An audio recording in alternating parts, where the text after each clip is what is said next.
Hey everybody, welcome to Almost Coachable with your boy Logan.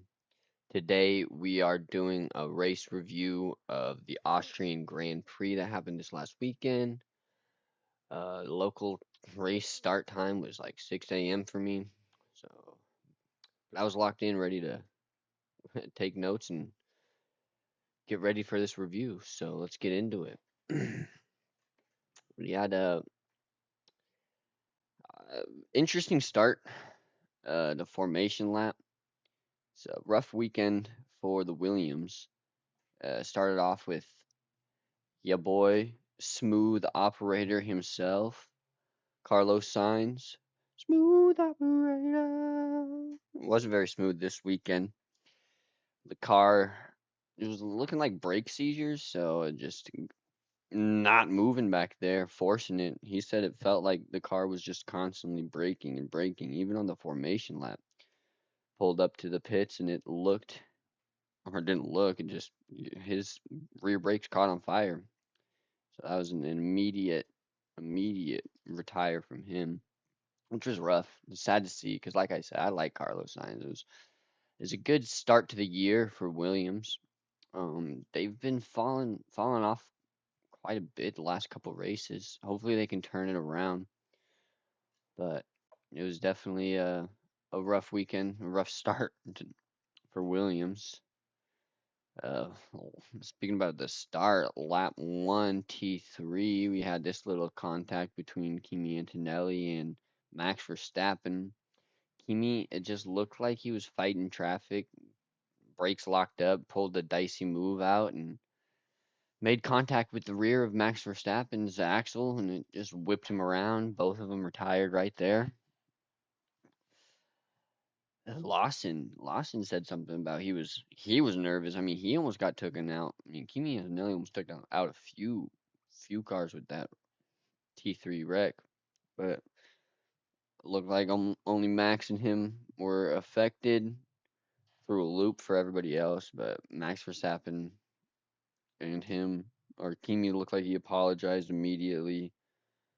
Helmet on directly to the barracks. He didn't want to talk to nobody. He was upset, of course. I mean, fighting traffic, the people in front of you break early and there's nothing you can really do except turn out, brake, lock up, and you're sliding. That's all you can do.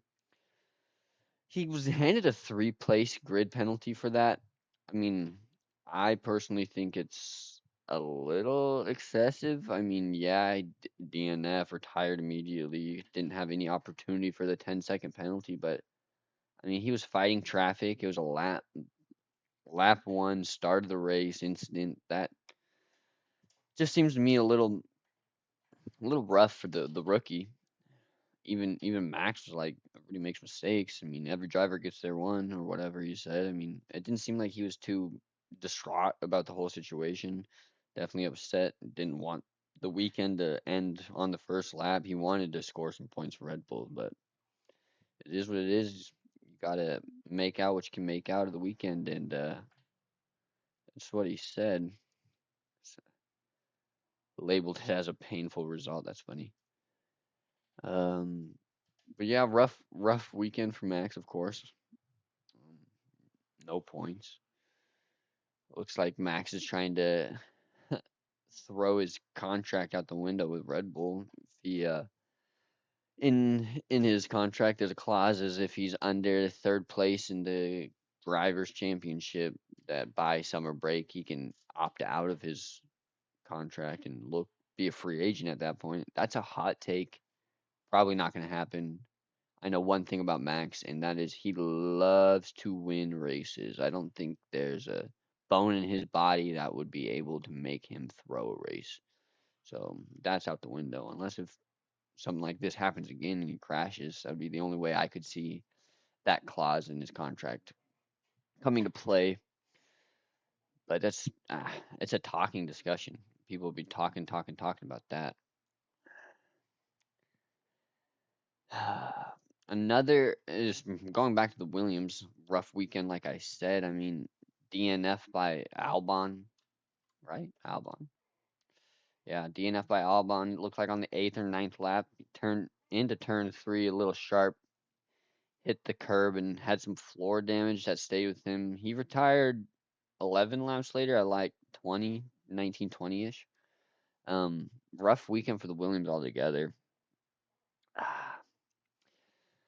Oh, but I mean, pretty decent race all in all. We had that, I mean, great battle between the McLarens for 1-2. I mean, this move by Oscar, then Lando with the out back in cutout.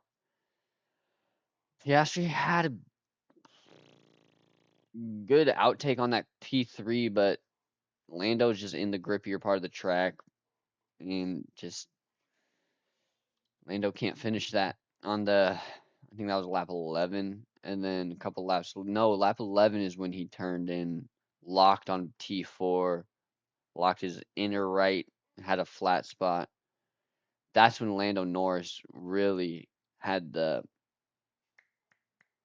clear advantage because they immediately hopped in to the pits and reacted off of that flat spot Piastri had off that lockup.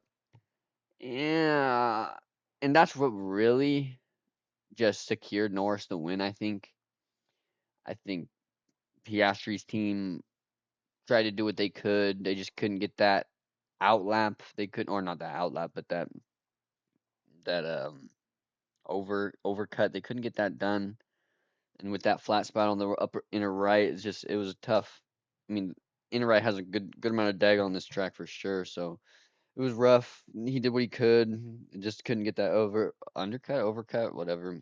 And then was fighting traffic towards the end of the race. I think he could have pushed it within a second. I mean, he was in within 2.5 to 3 seconds in the last like 10 laps. He was gaining positions. It was just the traffic messed him over in the long run towards the end. But I think Piastri could have definitely brought it back without traffic. Made a better fight last couple laps, but yeah, you can only do what you can do. The Saubers had a wonderful weekend. Orletto, rookie, first time in points, absolutely killed it. Great weekend for him. And Nico Hülkenberg from 20th, from P20 to P9. Give him a round of applause. Great race for him. Double points for the Saubers. It's a great race for Hülkenberg. Shout out to Ricardo Daney, the boy. And I would say, a promising weekend for the Haas. I know only 1 point, 10th place for Ocon, but Behrman, I mean, he was really struggling. The rookie was really struggling in free practice 1 and 2, kind of turned it around in 3. Didn't do too well in qualifying, but I mean, he gained 5 or 6 positions during the race. Can't really complain about that. I think it's a good race to just give him a little more confidence heading into Silverstone next weekend. The Racing Bulls, dude, Liam the Shield Lawson. You know what I'm saying? He had a great weekend. You cannot complain about that weekend unless if you're Yuki Tsunoda. No, I'm just kidding. But Lawson, yeah, he had a great weekend. Great finish. I mean, qualified sixth, finished sixth. You can't really ask for more than that. I found it pretty interesting that Alonso.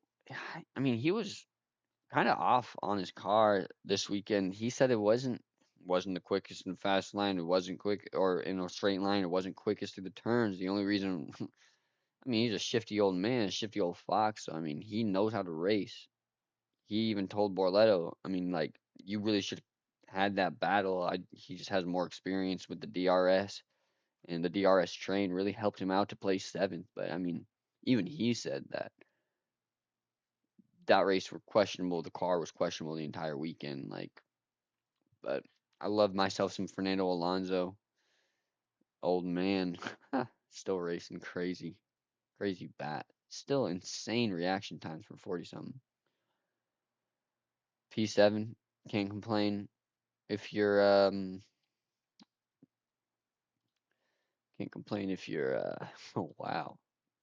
Aston Martin, you can only complain about poor little Stroll. Stroll in his wrists. Poor guy. Colapinto really, I think he had he had a good start to the weekend, very unlucky finish to the weekend. Contacted with Tsunoda. Yuki was doing some dicey maneuvers in that turn and just whoop, a little 360. Luckily, Colin Pinto was able to continue the race and finish out. Not a good weekend, but at least he was able to see that checkered flag, and that's always good confidence boost. Quiet weekend for Russell. I feel like he should have. I don't know. I personally think he should have done better. Building off of last week Canada win, fifth is definitely decent. Good points. Cutting into third place for the race, the Racers Championship. I personally think if Max didn't crash out T3 lap 1, I think he would have fought Hamilton for fourth. I think Leclerc had a really solid race this weekend. I think he would have. I mean, it's Max, so he probably would have fought Leclerc for third, but I think it would have been a solid fourth for Max in a throwback reminiscence of like a 2021 battle between Max and Hamilton. But we did not get to see that this weekend, unfortunately.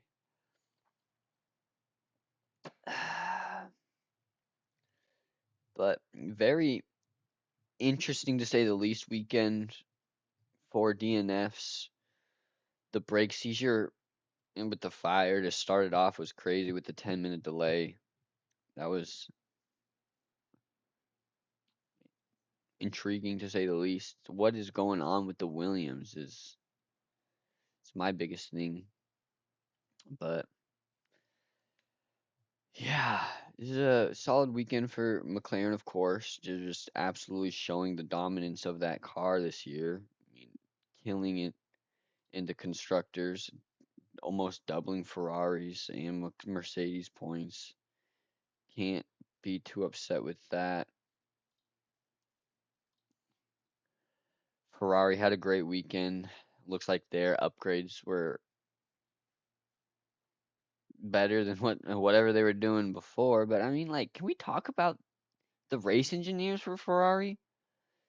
Hamilton said so many times he was like, "No, I don't think we need a lap. How many laps are left? I don't think we need to pit. Please, I can stay out." And they just ignored him. They do that to Leclerc too. They did that to Leclerc in Canada. They were like, "Can we make?" He was like, "Can we make it a one stop?" And they're like, "Yeah, dude, totally. Pit, pit, pit. Box, box, box. I'm gonna need you to box this lap." Ferrari's engineers are running some weird strategies. They always have though. Um, but that was just a rant. It was an off session rant. Good weekend. I can't wait for Silverstone. Always loved that track. Great track. Should be spicy. I don't see with all these front runners getting all their upgrades tweaked out and all dialed in. I think we got some pretty speedy cars, excluding the McLarens because they're just in another league of their own. But I think it's gonna be a decent fight in Silverstone for sure. Hopefully we don't see any crashes. I'd like to see a clean race. Everybody racing nice. I don't know. I like crashes. Crashes make things interesting. Safety car restarts. But yeah, I mean, this weekend in general was kind of crazy. Even like the F2 right here with the flip. Oh no, it's right here with the flip. Okay.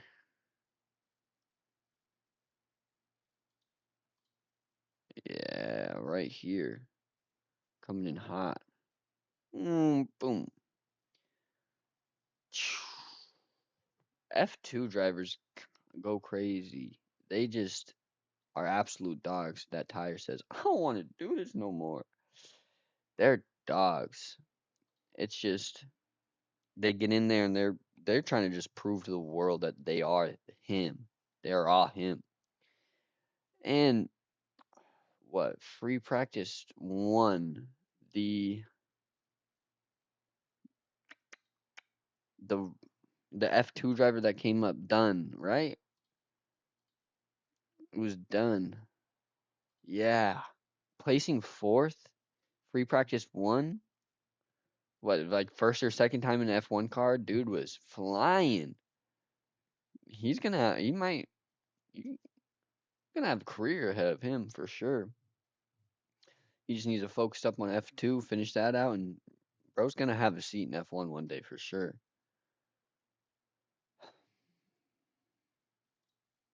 F2 drivers definitely are gnarly. They go crazy.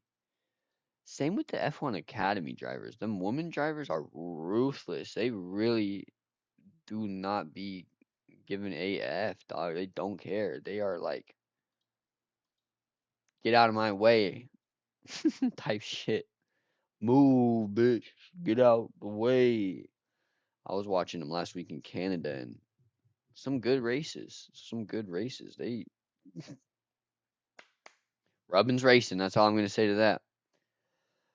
Oh, but yeah, can't wait. Next weekend, British Grand Prix. It's gonna be fun. I think I'm wrapping this episode up. So thanks for stopping by to Almost Coachable. We'll be here same time next week to review the Silverstone race. So hopefully that brings some spice to the table. So stay tuned for that. Thanks for stopping by again. Please hit that like and subscribe and leave some comments, any suggestions, anything I could do better. I appreciate it. Uh, yeah, stay blessed. Stay watching.